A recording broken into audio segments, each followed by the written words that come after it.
Today's story is called The Gruffalo's Child. So let's begin.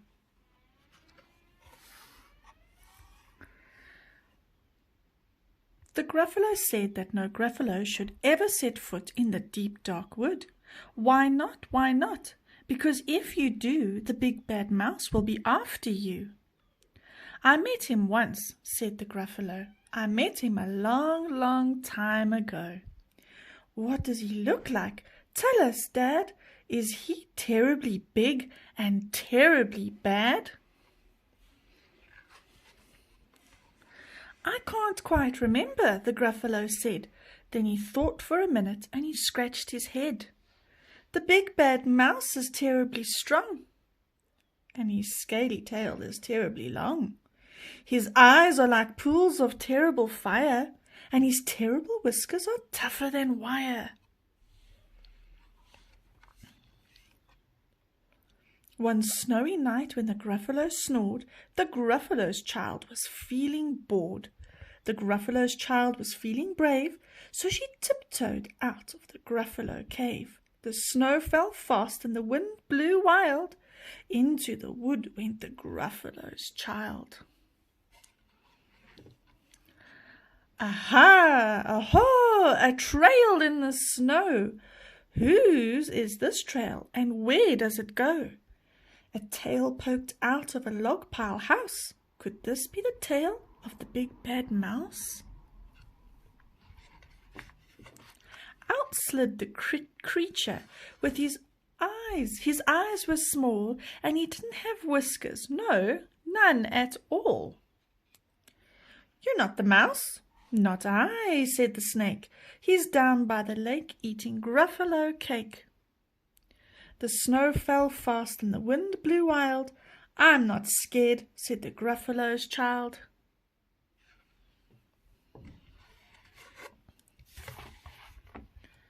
Aha! Aha!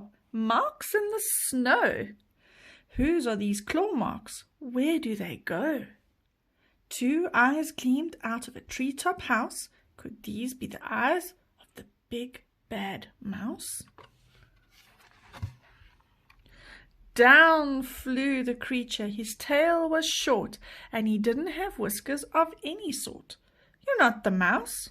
Too-hoo! Not I. But he's somewhere nearby, eating Gruffalo pie. The snow fell fast and the wind blew wild. I'm not scared, said the Gruffalo's child. Aha! Aha! A track in the snow. Whose is this track, and where does it go? Whiskers at last, and an underground house. Could this be the home of the big bad mouse? Out slunk the creature. His eyes weren't fiery, his tail wasn't scaly, and his whiskers weren't wiry. You're not the mouse?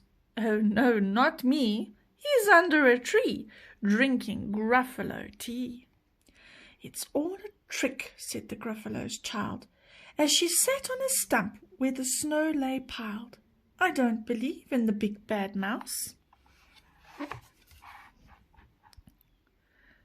But here comes a little one out of his house. Not big, not bad, but a mouse at least. You'll taste good as a midnight feast. Wait, said the mouse, before you eat. There's a friend of mine that you ought to meet.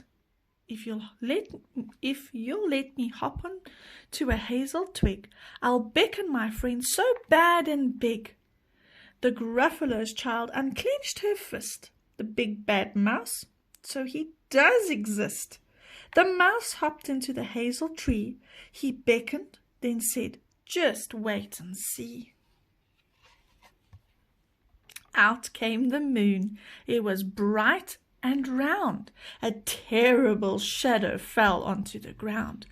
Who is this creature so big, bad, and strong? His tail and his whiskers are terribly long. His ears are enormous, and over his shoulder he carries a nut as big as a boulder. "The big bad mouse!" yelled the Gruffalo's child. The mouse jumped down from the twig and smiled. "Aha, aha, prints in the snow. Whose are these footprints, and where do they go?"